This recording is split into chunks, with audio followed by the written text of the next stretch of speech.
Welcome to My Body Fits and this 15-minute walking, talking workout.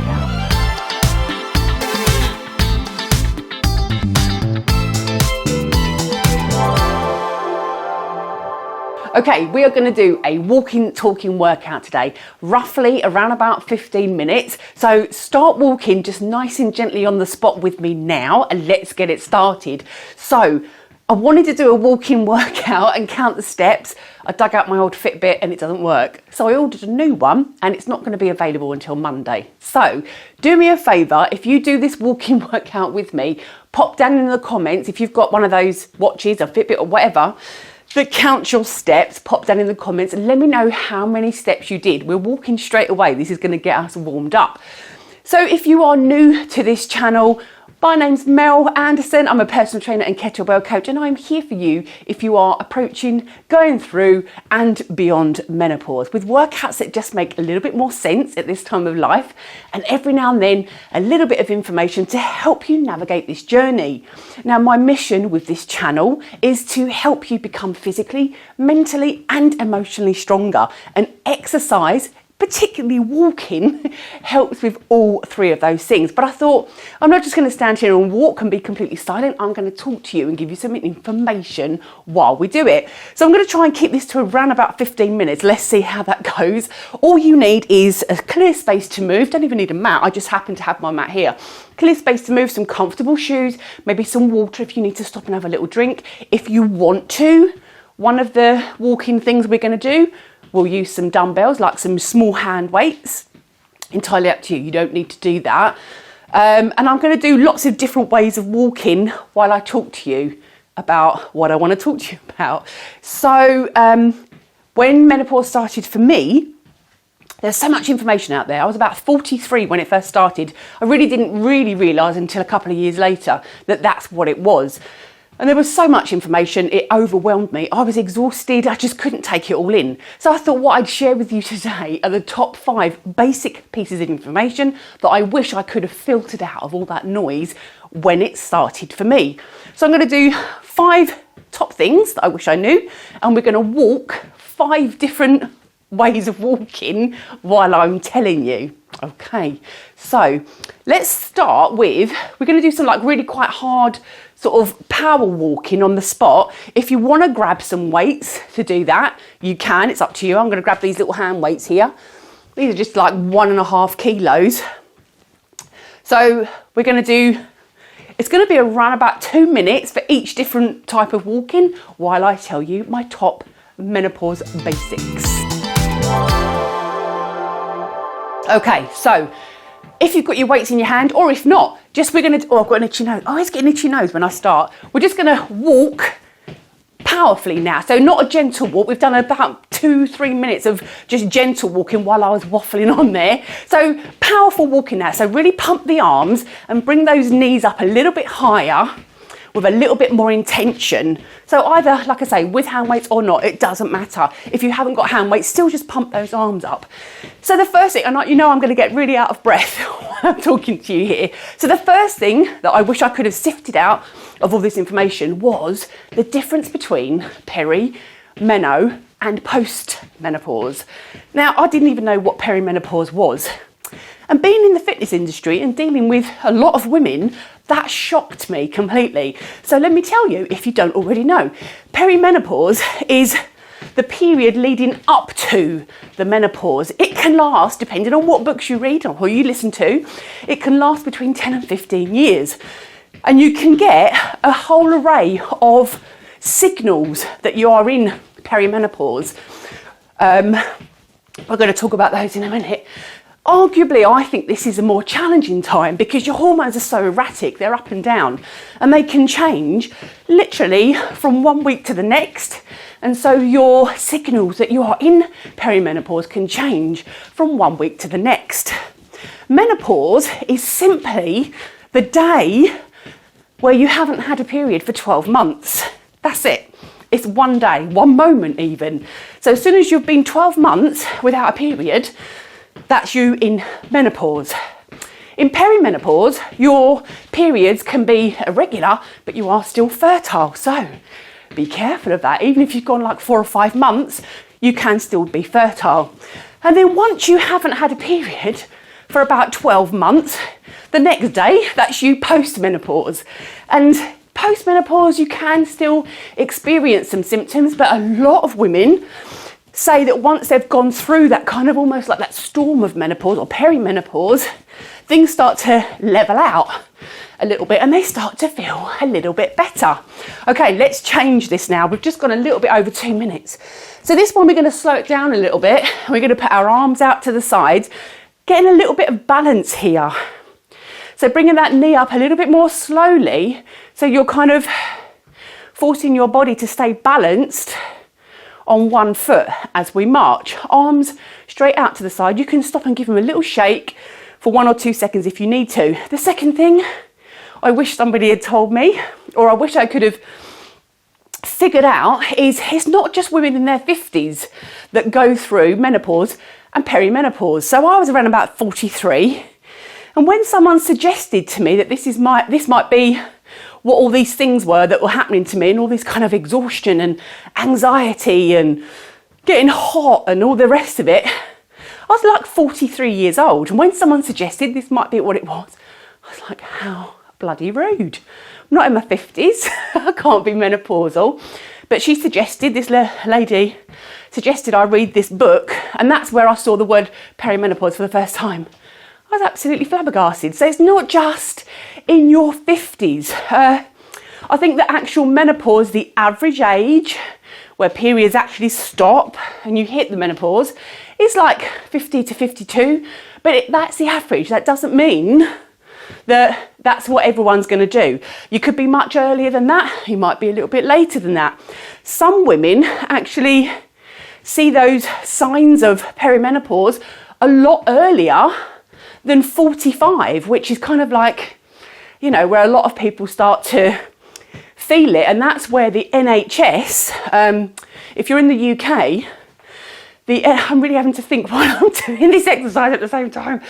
The NHS, with the presence of hot flushes and irregular periods, if you are age 45, will confirm, yes, you're perimenopausal. Or anything earlier than that, depends who your doctor is, of how much they will acknowledge that. So let's change it up now. I'm looking at my board to tell me what to do, because trying to think and talk and move at the same time. Right, so arms out to the front, and what we're going to do now is we are going to tap forwards, come back, tap to the side, come back, tap backwards. I need to move forward a bit, and my mat's a bit wonky. So forwards, to the side, and back, forward. So feel your way through this first of all, and then see how fast or slow you want to do it. So the physical symptoms or the signals that you are in perimenopause. Now, I've got a piece of paper on the floor here to read them out to you, because the possible things that you might experience, there's lots of them. Doesn't mean you're going to feel all of them, but if you experience anything like this, especially in your 40s, it could be a sign that you are in perimenopause. Now, some of them, many of them, could be signs of other things. So it's always good to talk to somebody and, you know, just check it out.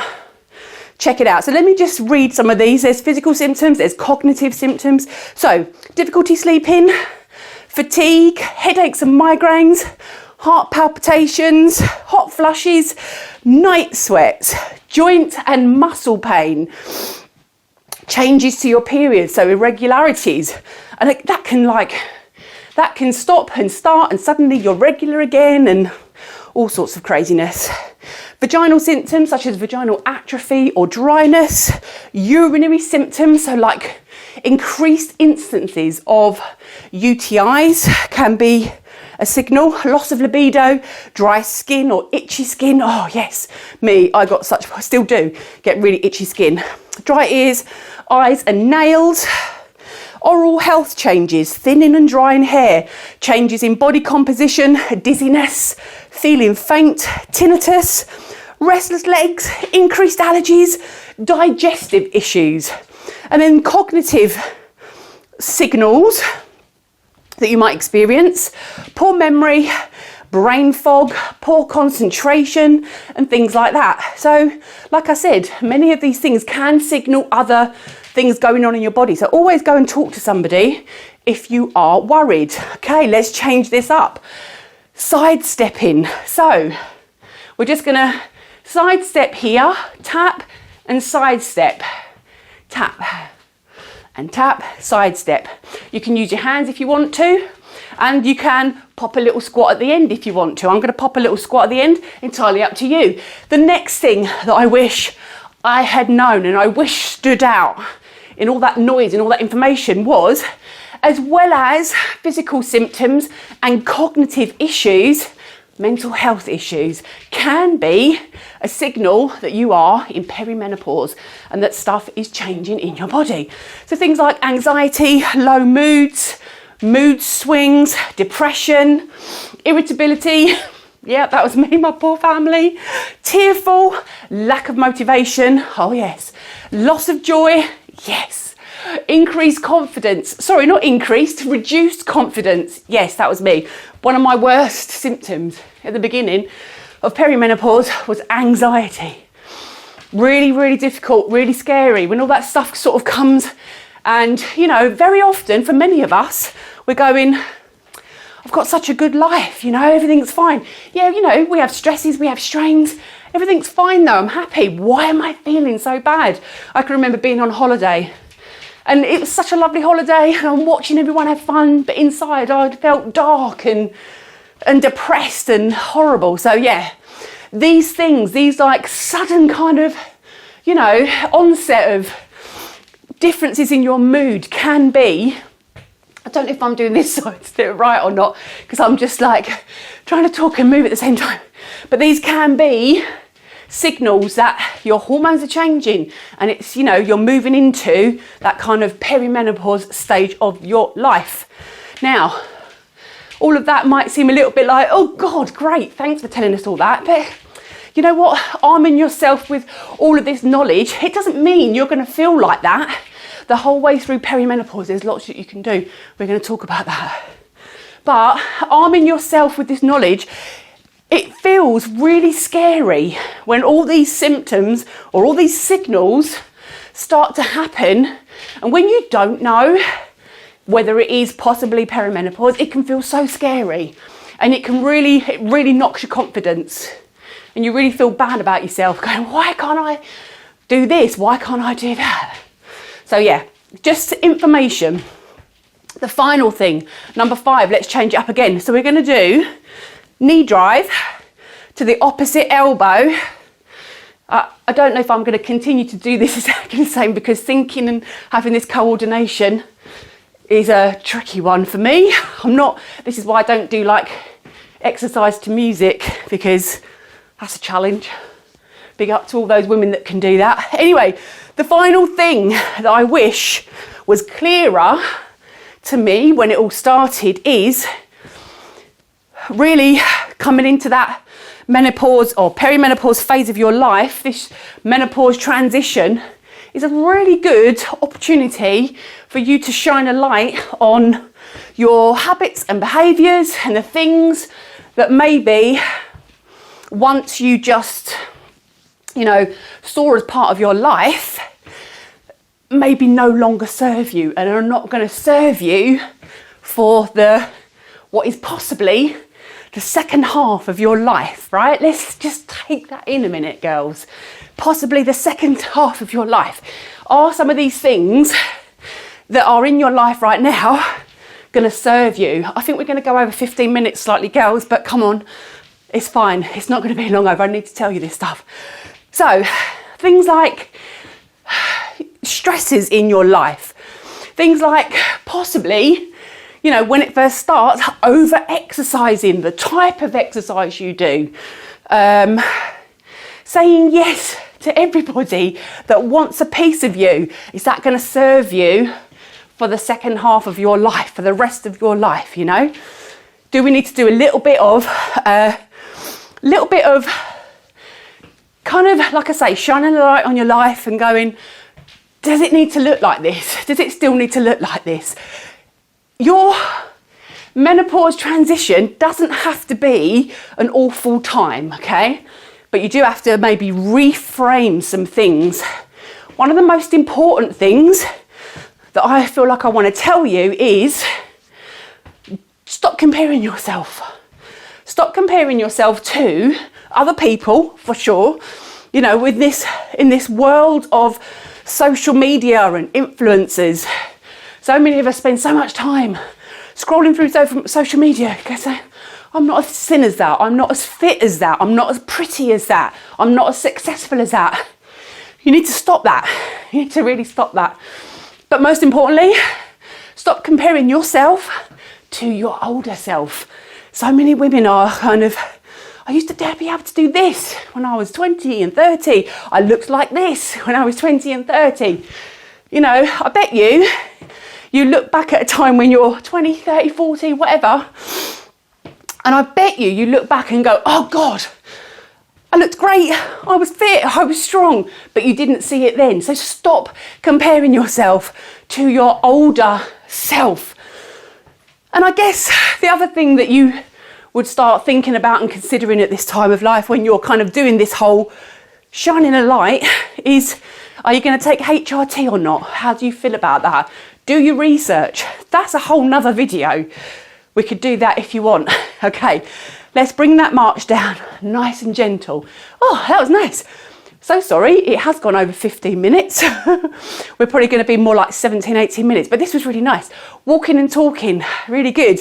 If you followed along, drop down in the comments and let me know how many steps you've done. I'm super interested. I don't usually look at steps, but I've just started to think about it. Thinking about how many steps I'm doing. I don't even know during the day. So my watch is coming soon. I'm going to get that. So, going to stand here first. Take a deep breath. And then exhale. Just bring our heart rates down. Inhale. And exhale. One more. Inhale. And exhale. I hope, let's reach up here and roll down and just relax into this nice little stretch here. I hope that's giving you some sort of information, maybe a little something in there that is helpful to you. Or if you already knew this stuff, show it to somebody that maybe is at the start of their menopause transition, or even somebody that is approaching that age, you know, knowing the basics and just being ready for it. Oh, I wish I knew all about this before it started, so that when these things started happening, it didn't frighten me, it didn't scare me. Being armed with that knowledge, really, really, really, really helpful, really important. That's it. That's our walk-in workout. That's the information I wanted to share with you today. How was it for you? Pop down in the comments, let me know. If you like this video, subscribe, click the bell to be notified when I do more videos. And if you would like another walking video and you've got something you want me to waffle on about, let me know down in the comments. And I will hopefully see you next week.